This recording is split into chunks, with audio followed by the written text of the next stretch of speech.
¿Acaso estamos cerca del fin del enigma? ¿Qué ocurrirá cuando se resuelva? ¿Se desplomará un mito o se desplomará la ciencia que calificó de mitos a los relatos sobre el continente perdido? Una información periodística daba cuenta de un hallazgo en un principio presentado en tono sensacionalista, pero cuyos verdaderos alcances aún se desconocen. Andrei Aksenov, director del Instituto de Oceanografía de la ex Unión Soviética, en misión científica del buque soviético Vityaz, dijo haber obtenido 8 fotografías submarinas de vestigios de murallas y grandes escaleras a 400 kilómetros de la costa portuguesa.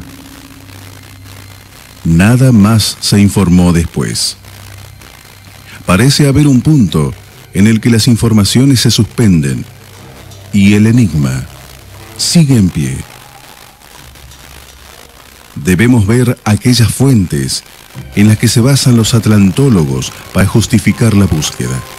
Y para ello hay que ir atrás, muy atrás, en el tiempo.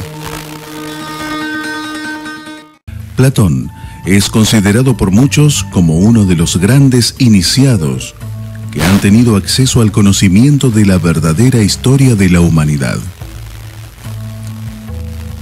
En uno de sus libros, Timeo y Critias, Platón cuenta que los sacerdotes de la ciudad egipcia de Sais le contaron al legislador ateniense Solón la historia de la Atlántida. Platón reproduce esa historia, según la cual la Atlántida habría sido una supercivilización que vivió sobre un continente más allá de las columnas de Hércules, hoy Gibraltar, que se hundió en el mar repentinamente 9000 años antes del relato. Es decir, con respecto a nosotros, hace aproximadamente 11.500 años.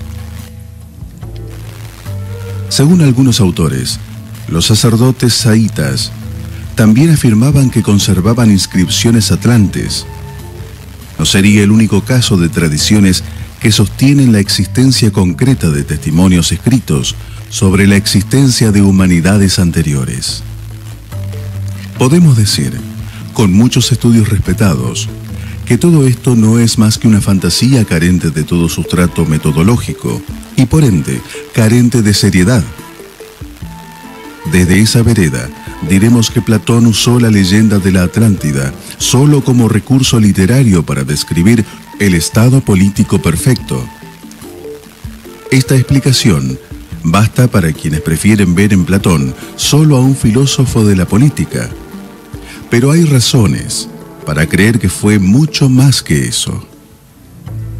Los sacerdotes saitas le contaron a Solón la historia de la Atlántida, pero la ciencia histórica moderna no acepta como verídico tal relato, pues la idea de una supercivilización existente hace 12.000 años no encaja en el esquema aceptado, según el cual no pudieron haber existido supercivilizaciones altamente organizadas antes del 3000 a.C.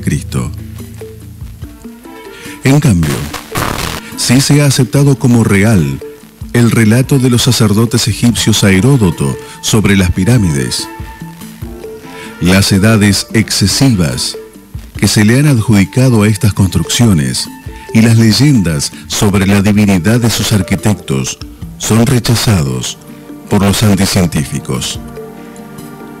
La historia ha dado como concluido el caso de las pirámides y la Atlántida.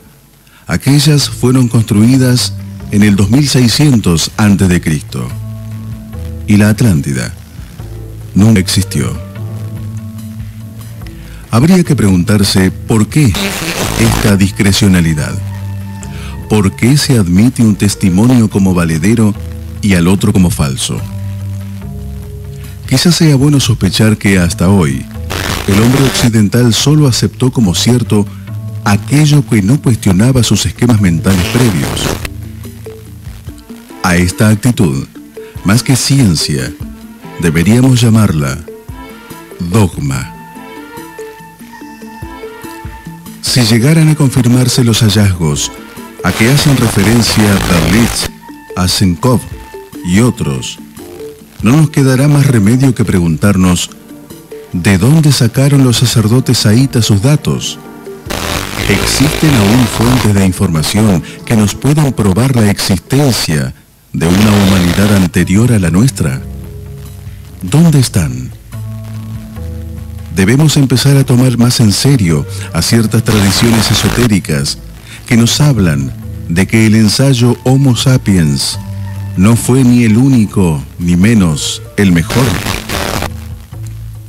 Antes de la afirmación que buscamos, esta interrogante está inquietando a muchos. En su libro La rebelión de los brujos, Pauwels y Bergier dicen algo muy interesante. No pretendemos lanzar la idea de que el nacimiento del hombre podría ser sincrónico con la formación de la vida sobre la Tierra hace más de 3.000 millones de años. Pero es posible que hace 10 millones de años surgiese una especie humana, desapareciese a causa de ciertos cataclismos y volviese a aparecer de la misma manera que renace la vida en las islas convertidas en improductivas por las erupciones volcánicas. Y agregan que si el hombre pensante existe desde hace 100.000 años, tenemos, lógicamente, derecho a preguntarnos si es posible aceptar tranquilamente la idea de que solo adquirió luces y poder en los últimos 2 siglos, de que hubo un único momento privilegiado en esta larga aventura. Y califican de racismo temporal a esta creencia en la superioridad intelectual de Occidente en los últimos 200 años. Deberíamos acotar que, paralelamente a esa ciencia calificada de racista, se desarrolló otra ciencia abierta a lo inaceptable.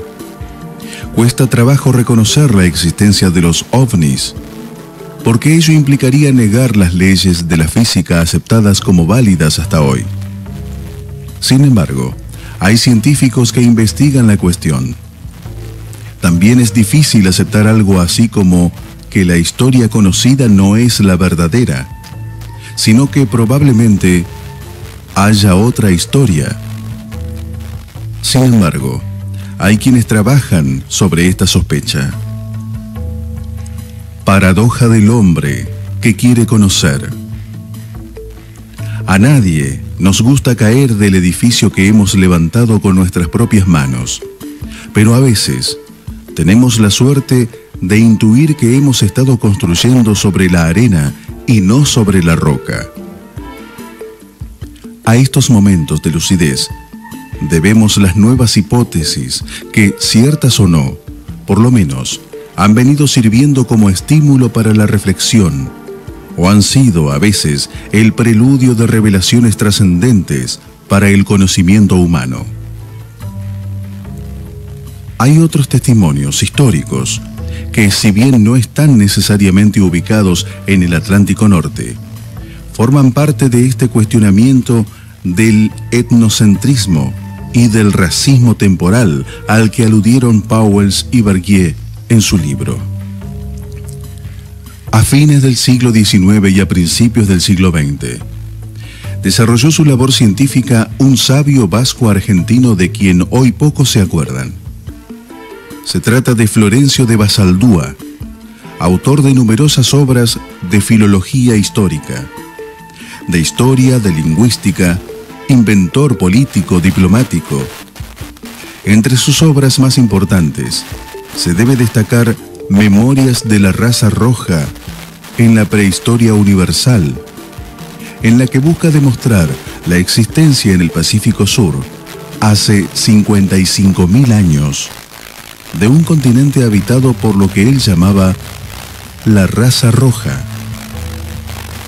Estos hombres habrían desarrollado una civilización más tecnificada que la nuestra y más avanzada en lo moral y en lo espiritual.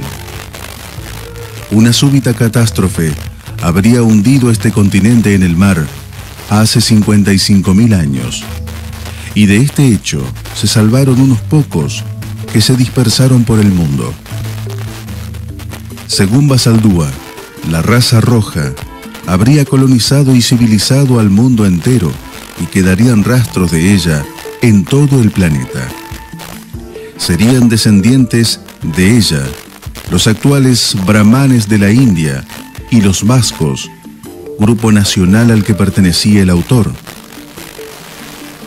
En otra de sus obras, Basaldúa pone en boca de un sabio la afirmación de que muy antiguamente se habían llevado a cabo trabajos de medición geográfica con elaboración de mapas de alta precisión.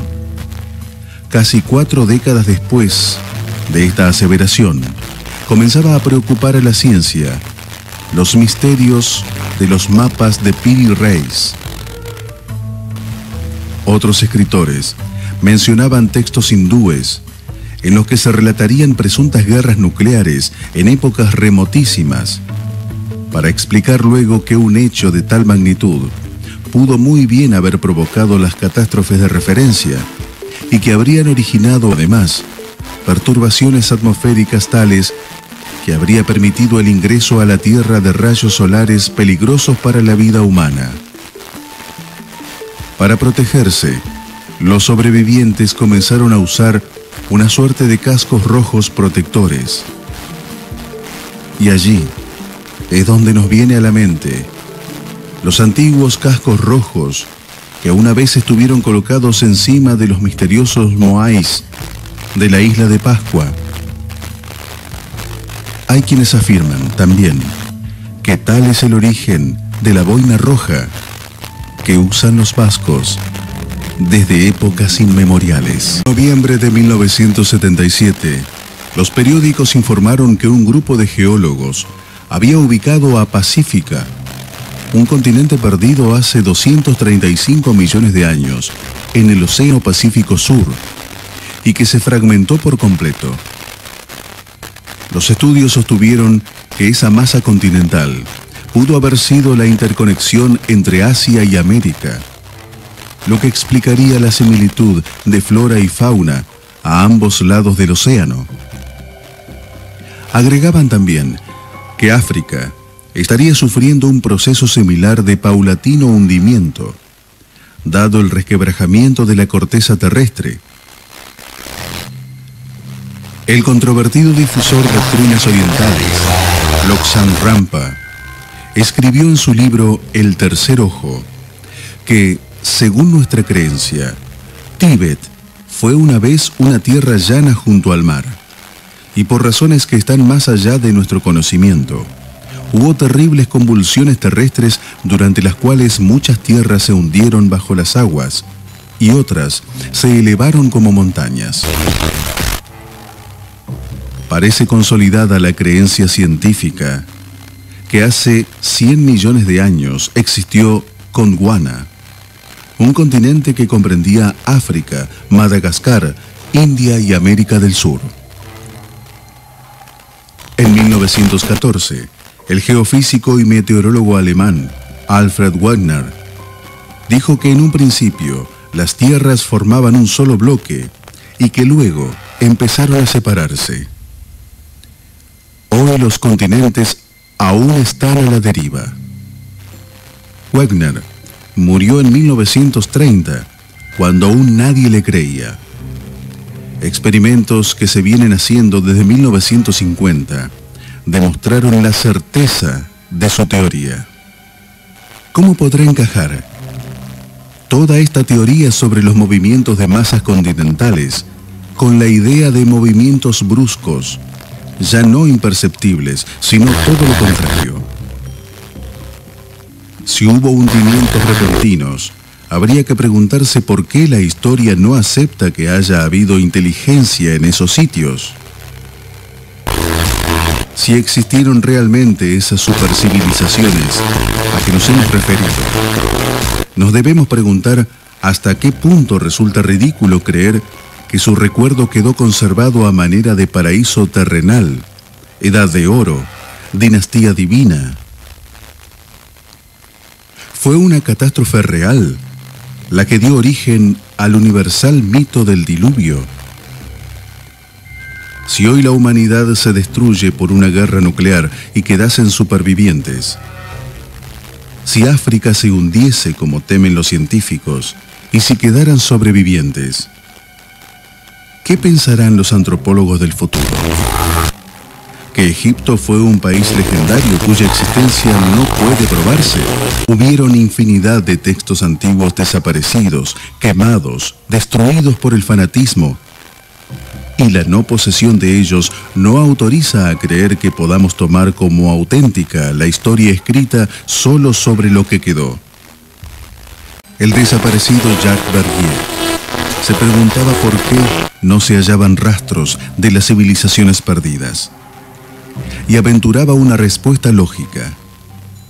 Ellas pudieron estar ubicadas en zonas hoy cubiertas por hielo, o por ejemplo, en el Mato Grosso, y agrega que esas civilizaciones fueron vigiladas o ayudadas por extraterrestres.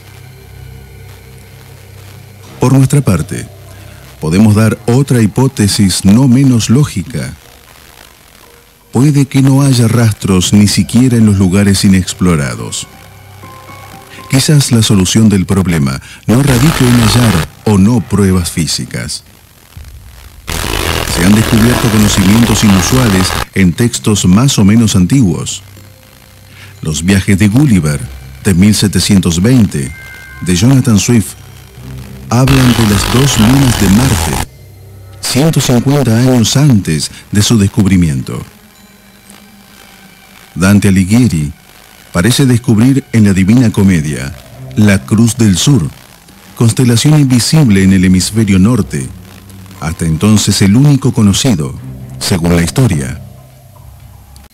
¿Está la historia planificada desde sus comienzos y hay seres humanos que ya conocen ese plan o saben, por ende, qué sucederá en el futuro? ¿Qué puede hacer el hombre occidental para entender esos datos rebeldes? O bien un superesfuerzo para reducir tales datos a sus limitados esquemas, o bien abandonar esos esquemas. Tal es el dilema que se insinúa sutilmente en la ideología del hombre moderno. En estas dos vertientes, ya lo hemos visto antes, se desarrollan las investigaciones sobre los temas que se intentan analizar actualmente. ¿Existieron humanidades anteriores que se extinguieron debido a un superdesarrollo descontrolado? ¿Hay medios para probar eso? ¿Tiene la ciencia occidental los elementos de investigación para llegar a la verdad? ¿O hay que buscar más allá de la ciencia?